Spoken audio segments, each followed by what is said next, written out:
They thought she was disposable. They thought she was just a trophy wife, a silent partner they could exploit and discard when her sacrifices no longer suited their image. Stanley Miller and his elitist mother didn't just end the marriage with Thelma. They demolished her. They marched her out through the wrought iron gates of the Miller mansion in a relentless snowfall, leaving her with nothing but a rolling suitcase and the sting of betrayal, smirking as they sealed her out in the cold. But they committed one catastrophic error. They never bothered to uncover her true origins. They had no idea that the name she had concealed for their sake wasn't merely a label. It was the key to dismantling their world. When the judge uttered it in open court, the hush was so profound it cracked their foundations forever. The snow drifted down in soft, insistent flurries, blanketing the manicured hedges and stone pathways of the Miller estate like a veil over forgotten secrets. It was the kind of winter chill that seeped into your bones, unforgiving and relentless, mirroring the icy disdain that had built up over years inside those opulent walls.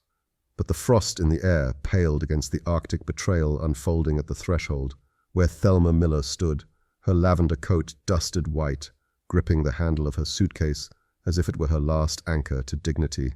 "It's over, Thelma. No need to drag this out," Stanley said, his voice casual, almost bored. He didn't bother stepping into the flurry, sheltered under a transparent umbrella that kept him pristine in his navy suit. He glanced at his watch, probably checking the time until his next meeting, or perhaps coordinating with Elena, the young assistant he'd been guiding through late-night strategy sessions. Thelma stared at him, her dark eyes wide with disbelief. She was 35, but in that instant, she felt the weight of a decade compressed into a single, shattering moment. 10 years. She had given him 10 years.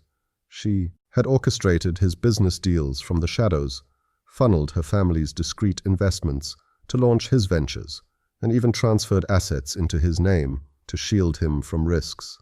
She had endured his mother's subtle barbs, managed the household with grace, and buried her own prestigious lineage to let him shine. A throaty chuckle sliced through the falling snow from beside him. Susan Miller crossed her arms in her pale fur coat, her silver hair impeccable, her expression one of unmasked glee. "Oh, darling, don't look so surprised. This was always temporary. You were adequate, I'll grant you that. But let's be frank, you never quite matched the pedigree, did you? A useful addition until Stanley needed someone more fitting for the family legacy." Thelma Adeyemi met Stanley Miller at a charity gala in Lagos, back when she was still using her full name without apology. She was 25, sharp-eyed and quietly commanding in a room full of oil executives and diplomats. Her father's company had just secured a major infrastructure deal, and Thelma, fresh from her master's in finance at LSE, had been the one negotiating the fine print behind closed doors. Stanley, charming and ambitious, mistook her poise for ornamentation. He saw the elegant dress, the subtle jewelry, the way she listened more than she spoke, and decided she would make the perfect wife. Beautiful, intelligent enough to impress, but not threatening. He never asked why a woman like her would entertain a mid-level American banker with big dreams and modest means. She let him believe what he needed to believe. When they married a year later, Thelma moved to New York. She left the Adeyemi name at the airport, trading it for Miller because Stanley worried investors might question his independence if his wife carried too much weight of her own. "It's just paperwork, darling," he'd said, kissing her forehead. "We're a team." She signed the documents without protest, watching her legacy reduced to a hyphen she rarely used. For 10 years, she became the invisible architecture of his rise. While Stanley networked at golf courses and steakhouse dinners, Thelma worked late into the nights, analyzing market trends, restructuring his early failing ventures, and quietly channeling funds from her family's holding company to keep his first real estate deal afloat. When creditors circled, she renegotiated terms they never knew about. When his mother, Susan, sneered that Thelma's taste was a touch too vibrant for the Hamptons estate, Thelma redesigned the interiors in muted elegance, erasing every trace of herself to make the Millers look established, old money, untouchable. She learned to speak softly at dinner parties, to laugh at jokes that stung, to let Stanley take credit for insights she'd whispered to him hours before. She became fluent in shrinking. Susan never warmed to her. From the beginning, the older woman had studied Thelma like a flaw in an otherwise perfect diamond. "Lovely girl," Susan would say with a thin smile, "but one does wonder how she keeps herself occupied all day." The implication hung in the air. A black wife from some unspecified African money was acceptable as scenery, never as substance. Thelma absorbed it all. She told herself it was temporary, that once Stanley's empire stabilized, she could step forward again, that love required patience, that dignity could wait. She nursed Susan through 2 surgeries, managing nurses, medications, and recovery schedules while Stanley traveled for critical meetings. She hosted holiday dinners where Susan's friends praised Stanley's brilliance and patted Thelma's hand as if she were the help. She smiled when Stanley introduced her as "my beautiful wife who takes care of everything at home," because correcting him in public would have embarrassed him, and she had promised herself she would never do that. At night, alone in their cavernous bedroom, she sometimes opened the locked drawer where she kept her old passport, the one that still read Thelma Olamide Adeyemi. She would trace the embossed letters with her fingertip, feeling the faint rays of ink like braille, a secret language only she could read. Then she would close the drawer and go to sleep beside the man who loved the version of her he'd invented. The sacrifices accumulated quietly, like snow piling against a window. You refuse to notice until the glass bows. She never told Stanley how much of his wealth rested on silent transfers she'd authorized. She never mentioned the board seats her father had declined in favor of Stanley's shell companies. She never corrected the narrative that painted her as fortunate, rescued, elevated by marriage. She stayed silent because she believed in the man he could become if someone believed in him completely. And in the end, that silence was the very thing they used to justify throwing her away. They never understood that invisibility is not the same as absence. It is simply power, waiting. The snow had started just after lunch, light at first, then thickening into a steady, muffling curtain that turned the world beyond the estate gates into a blurred watercolor. Inside the grand foyer, the air was warm, scented with pine from the towering Christmas tree that would stay up until Susan deemed the season officially over. Thelma stood at the foot of the marble staircase, coat in her arms, watching 2 uniformed staff members carry her suitcases down as if they were moving furniture for a guest who had overstayed. Stanley waited by the open front door, umbrella already unfurled though he hadn't yet stepped outside. He wore the navy suit she'd picked out for him 2 years ago, the one that made his eyes look bluer in photographs. His expression was mild, almost patient, the same one he used when closing difficult deals. Polite, unmovable. Susan stood just behind him, rapt, in pale mink, arms folded, lips curved in a small, satisfied smile that never reached her eyes. Thelma's heart beat slow and heavy, as though it had already accepted what her mind still refused to process. She had come downstairs expecting a conversation, perhaps even a negotiation. Instead, she found this quiet, choreographed eviction. "Everything you need is in the cases," Stanley said, not quite meeting her gaze. "The car will take you wherever you'd like to go. I've arranged a hotel for the week. After that, you'll need to make your own plans." His voice was calm, reasonable, the tone he used with junior associates who'd disappointed him. No anger, no remorse, just the gentle finality of a door closing. Thelma looked past him to the driveway where fat flakes drifted onto the black town car idling at the foot of the steps. Snow collected on the windshield before the wipers swept it away in slow, deliberate arcs. "Stanley," she said quietly, "we should talk. There are things you don't—" "There's nothing left to discuss," Susan interrupted, her voice crisp and bright, the way it sounded when she corrected a waiter's pronunciation of a French dish. "The papers are signed. You've been more than generously provided for, considering." Considering. The word hung in the heated air like a slap. Thelma felt the heat rise in her cheeks, but she kept her voice steady. 10 years, Susan. I've lived in this house for 10 years. And you've been comfortable," Susan replied, tilting her head. "Very comfortable. But comfort isn't ownership, dear." One of the staff members set the last suitcase beside the door and retreated without a word. Thelma picked up her coat, lavender cashmere, a gift from Stanley, their first Christmas in the Hamptons, and slipped it on. Her hands were steady. She refused to let them shake. Stanley stepped aside to let her pass. As she moved toward the threshold, he finally looked at her fully. For a moment, something flickered across his face. Regret, perhaps, or simple discomfort, but it vanished as quickly as it came. Outside, the cold hit her like a wall. Snowflakes melted instantly against her skin.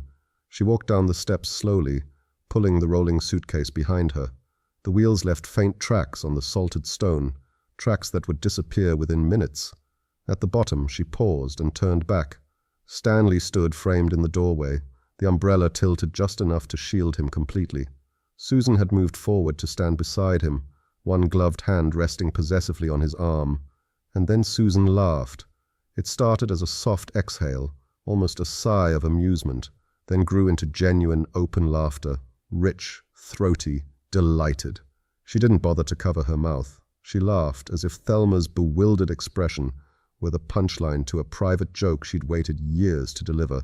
Stanley's lips twitched. Not quite a smile, but close enough. The sound of Susan's laughter followed Thelma all the way to the gates. The driver held the car door open, eyes fixed on the ground. Thelma climbed in without assistance, pulling the suitcase in after her. As the car rolled forward, she watched through the window as the great iron gates swung inward to let them pass, then began to close again with mechanical certainty. Snow blurred the view almost immediately. The mansion shrank, became a pale rectangle against white, then vanished entirely. The gates clanged shut behind her. The laughter lingered longer than the house did, echoing in the muffled quiet of the car long after the sound itself had been swallowed by the storm.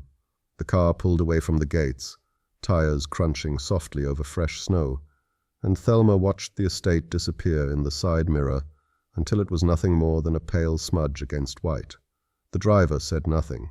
He had been instructed not to. The silence inside the vehicle felt thicker than the storm outside, pressing against her chest until breathing became deliberate. She rested her gloved hands on the suitcase beside her, the single rolling case they had allowed her to pack under supervision. One case, 10 years reduced to what could fit in 24 inches of hard-shell luggage. The absurdity of it threatened to rise in her throat as laughter or tears. She wasn't sure which. She swallowed both. Her phone buzzed in her coat pocket. A text from Stanley. "For your own good, don't contact me directly. My lawyer will handle everything from here. Take care." Take care. As if he were ending a business partnership, not a marriage. She stared at the words until the screen dimmed. Then she turned the phone face down on the seat. The hotel he had booked was Midtown, anonymous, the sort of place where no one asked questions. When the car stopped under the porte cochere, the doorman took her suitcase without meeting her eyes. In the elevator, mirrored, walls reflected a woman she barely recognized, cheeks flushed from cold, eyes too bright, mouth set in a line that looked almost calm. Almost. In the room, beige carpet, beige curtains, the faint scent of industrial cleaner. She finally let the coat slide from her shoulders. She sat on the edge of the bed, still in her boots, and opened the suitcase. Everything was folded with military precision, the way the housekeeper had been trained.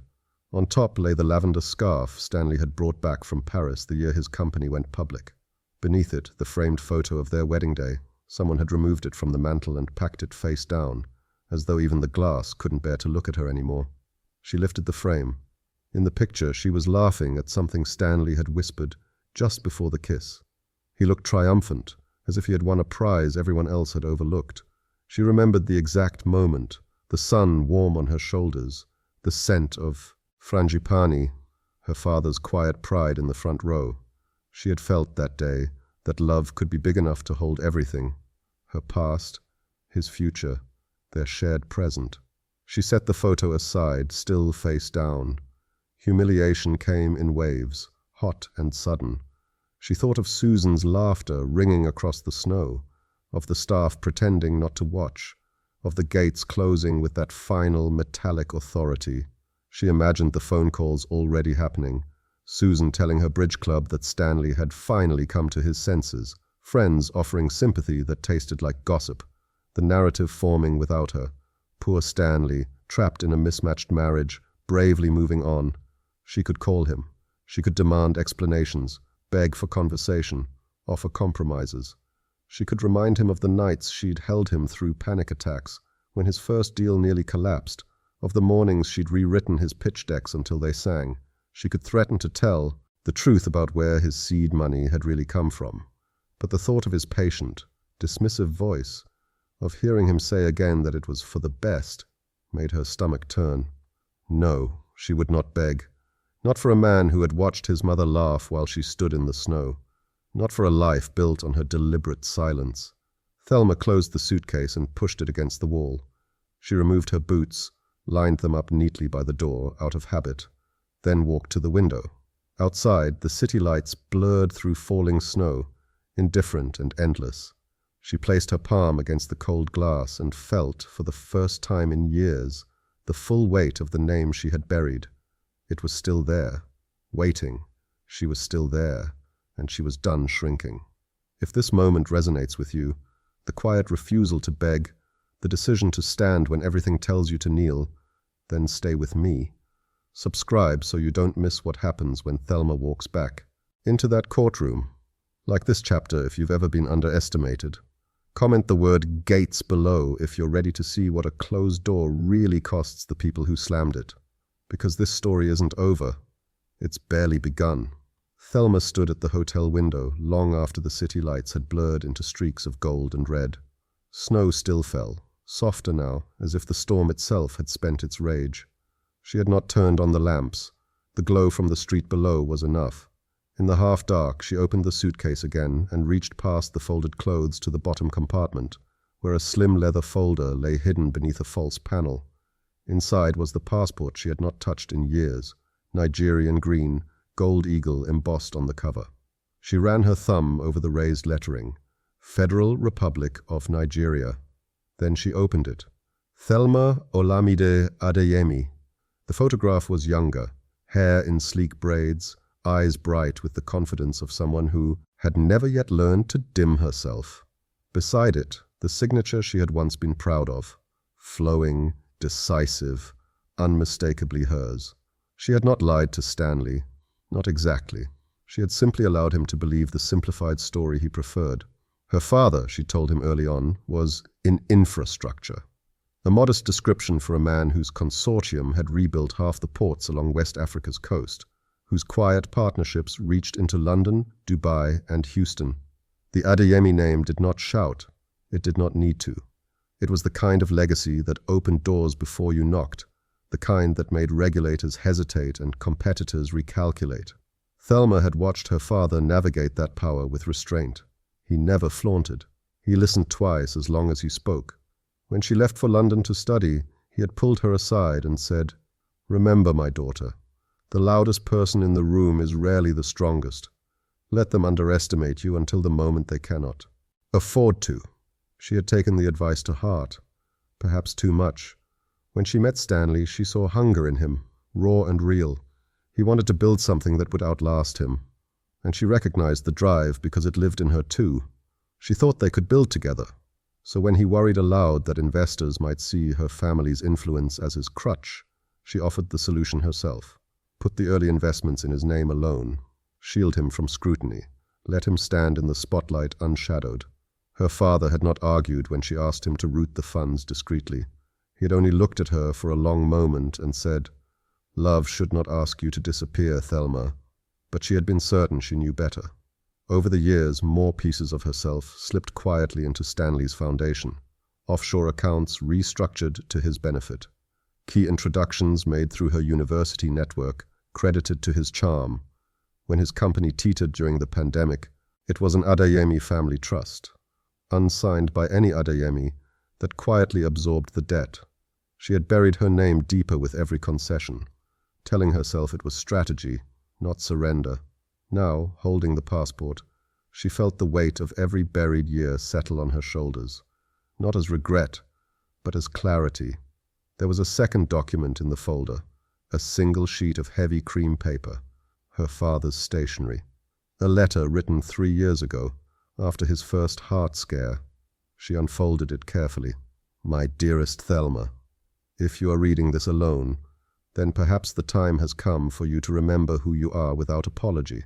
I have never doubted your choices, only the cost you paid to make them. The companies remain structured as you requested, but the beneficial ownership traces back to you the moment you decide to claim it. I have left instructions with our attorneys in Lagos, London, and New York. Say the word, and the veil lifts. You are not only my daughter, you are the continuation of everything we built. Do not let anyone, husband, friend, or enemy, convince you that your worth is negotiable. With all my love, Baba. She read it twice, then folded it back into the passport. Outside, a new year was hours away, but time felt suddenly elastic. The woman who had walked out of the gates with one suitcase was still here. Yes, but she was no longer alone in the room. The name she had buried was breathing again, and it had never been powerless, only patient. The courthouse steps were slick with melted snow, the late February sun weak but glaring off every puddle. Thelma stepped from the hired car in a tailored black suit that skimmed her frame without apology, hair pulled into a low, sleek knot that revealed the sharp lines of her cheekbones. No lavender today, no softness. She carried only a slim leather briefcase and the kind of stillness that made strangers glance twice. Inside the marble corridors, voices echoed, lawyers arguing, clerks hurrying, the low hum of a system grinding forward. She walked without haste, heels clicking a measured rhythm against the floor. A few heads turned. Some recognized her from society pages years ago. Others simply registered the quiet authority in her posture. She offered no smiles, no nods. She had come for one purpose, and small talk had no place in it. The courtroom itself was smaller than she remembered from the pretrial hearings she had quietly attended. Dark wood panels, rows of benches already half filled with reporters and curious acquaintances of the Millers. Stanley sat at the plaintiff's table beside his attorney, posture relaxed, one leg crossed over the other, fingers drumming lightly on a stack of folders. He wore the confident half-smile he reserved for boardrooms, the one that said he had already won. Susan occupied the bench directly behind him, dressed in pale gray that matched her hair, a diamond brooch glinting at her throat like a warning.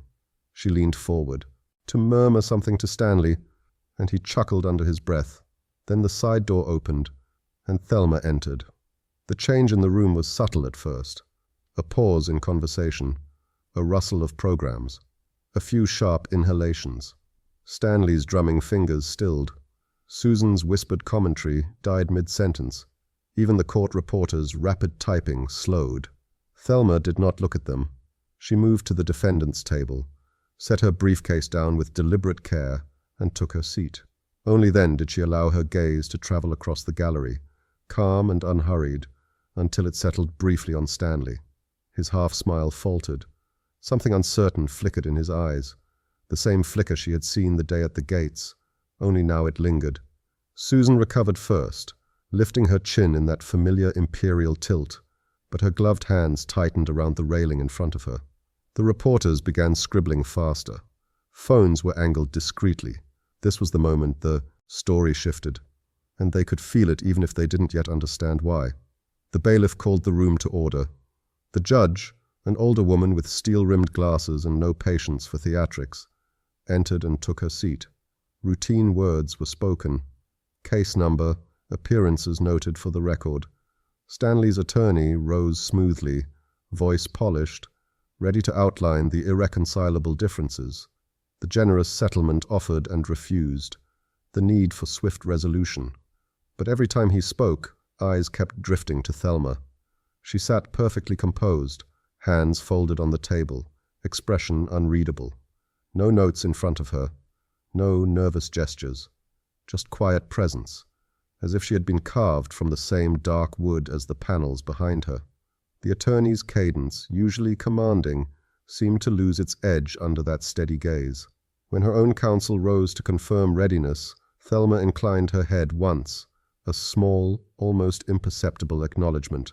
The gesture was graceful, regal. A few in the gallery shifted in their seats, suddenly unsure whose story they had come to witness. Stanley leaned toward his lawyer, whispering urgently. The man nodded, made a note, but the confidence that had radiated from their table minutes earlier had thinned. Susan's lips pressed into a line so tight the color drained from them. The judge glanced at the clock, then at the attorneys. "We'll proceed with opening statements after a 10-minute recess," she said. The gavel fell once, crisp and final. As the room stirred, Thelma remained seated a moment longer. She opened her briefcase, removed a single folder, and laid it flat in front of her. Then, for the first time since entering, she allowed herself the faintest curve at the corner of her mouth. Not triumphant, not bitter, simply certain. Across the aisle, Stanley stared at that small movement as if it were a crack widening across glass. The recess was called, but the tension did not leave the room. It only settled deeper, like frost on windows before a harder storm. Thelma had returned, and no one, least of all the Millers, felt steady anymore. The recess ended, and the courtroom settled back into its uneasy hush. Reporters flipped to fresh pages. Phones were stowed away. The judge adjusted her glasses and nodded to Stanley's attorney, who rose with practiced ease to deliver his opening statement. Words about mutual incompatibility, about a generous settlement rejected out of spite, about the need to finalize matters cleanly. Thelma listened without reaction, hands still folded, gaze steady on the judge rather than the man painting her as obstinate and ungrateful. When her own counsel stood to respond, his voice was measured, almost gentle. They would present evidence of substantial contributions to the marital estate, of assets improperly characterized, and they requested the court's patience as certain sealed documents were introduced. The judge permitted it. A clerk carried a thin stack of folders to the bench. Stanley shifted in his seat, glancing back at Susan, who gave him a tight, encouraging smile that did not reach her eyes. Preliminary exhibits were admitted. Tax returns, bank statements, property deeds, all bearing Stanley's name alone. His attorney gestured to them with confidence, underscoring the clarity of ownership. Thelma's counsel did not object. He simply waited. Then came the moment for identification. The judge looked over the rim of her glasses, first at Stanley's side, then at Thelma's. "For the record," she said, voice calm and procedural, "the defendant will please state her full legal name." Thelma rose. The movement was unhurried, fluid. She stood straight, shoulders squared, the black suit falling in perfect lines. Every eye in the room followed her. Even the court reporter's fingers hovered above the keys.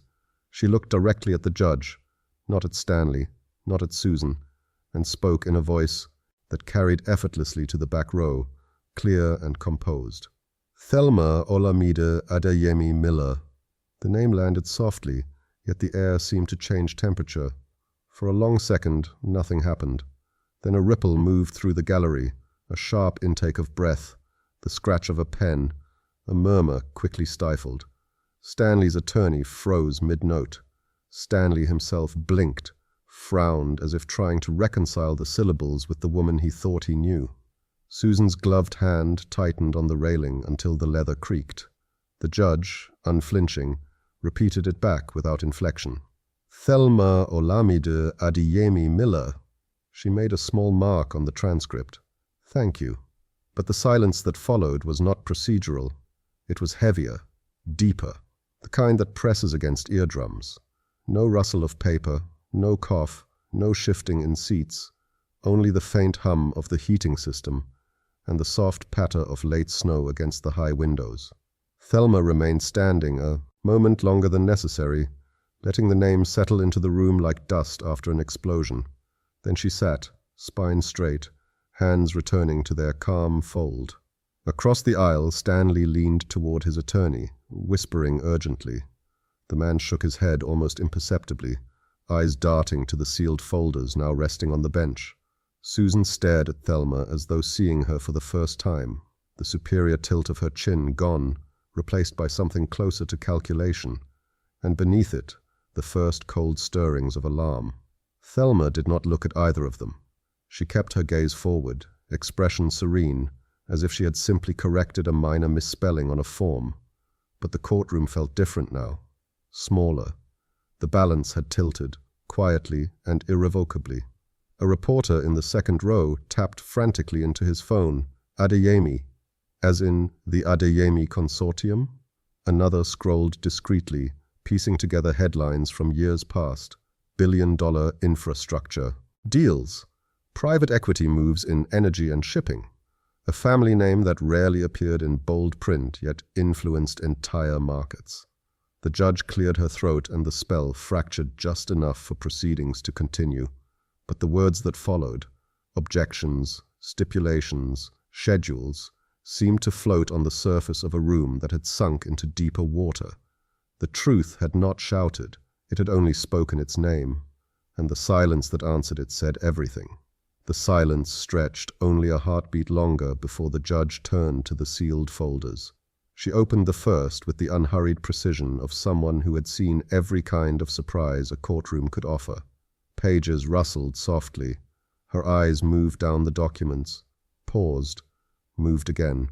No exclamation, no widening of gaze, just the faintest tightening at the corners of her mouth. Stanley's attorney half rose, sensing the shift. Your Honor, if there are new exhibits... Counsel, sit. The words were quiet, but the room obeyed instantly. The judge lifted a single sheet, an affidavit bearing the letterhead of a Lagos-based trust, known in certain financial circles, the way gravity is known in physics. Undeniable, rarely discussed in polite company. She scanned the signatures, then looked over her glasses at Thelma's counsel. Proceed. What followed was not a shouting match. It was a slow, methodical unveiling.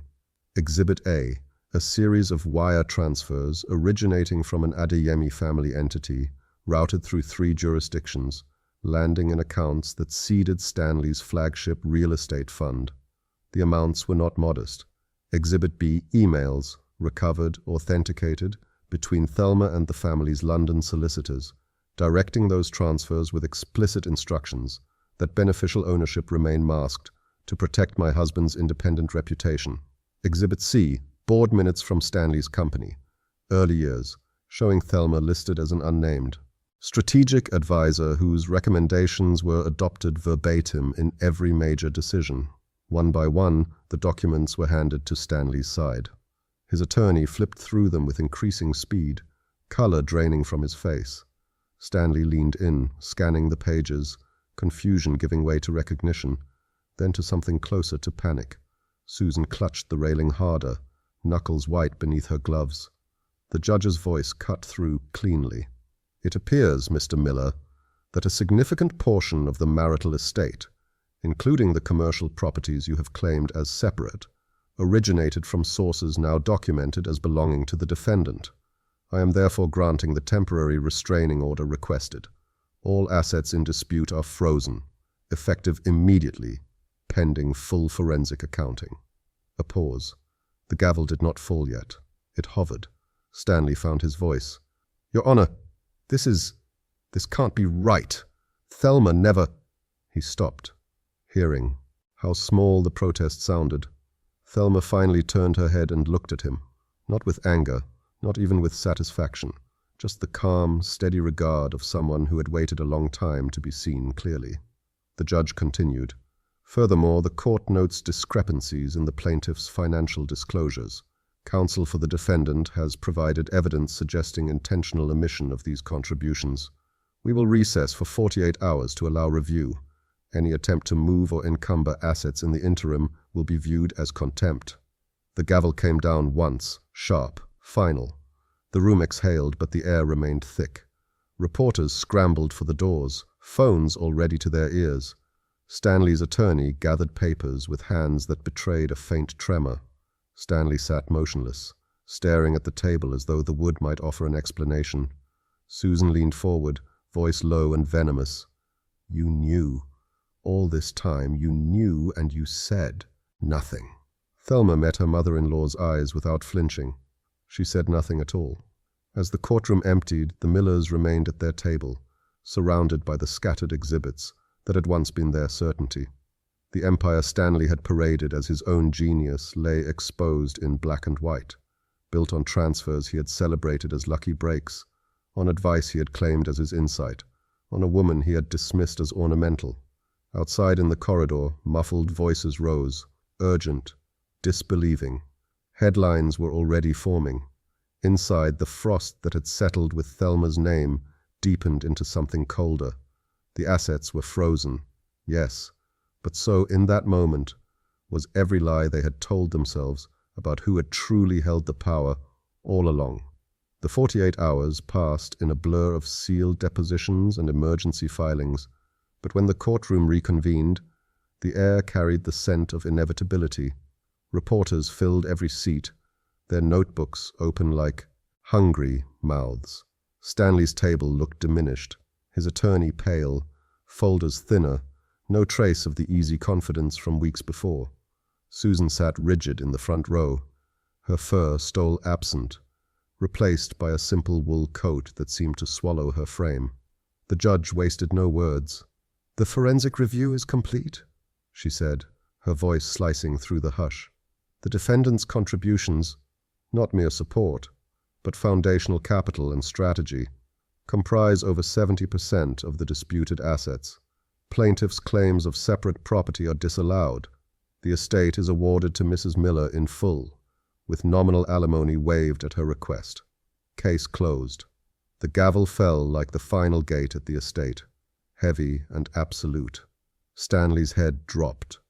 A low murmur rippled through the gallery, reporters typing furiously, whispers of Adeyemi passing like contraband.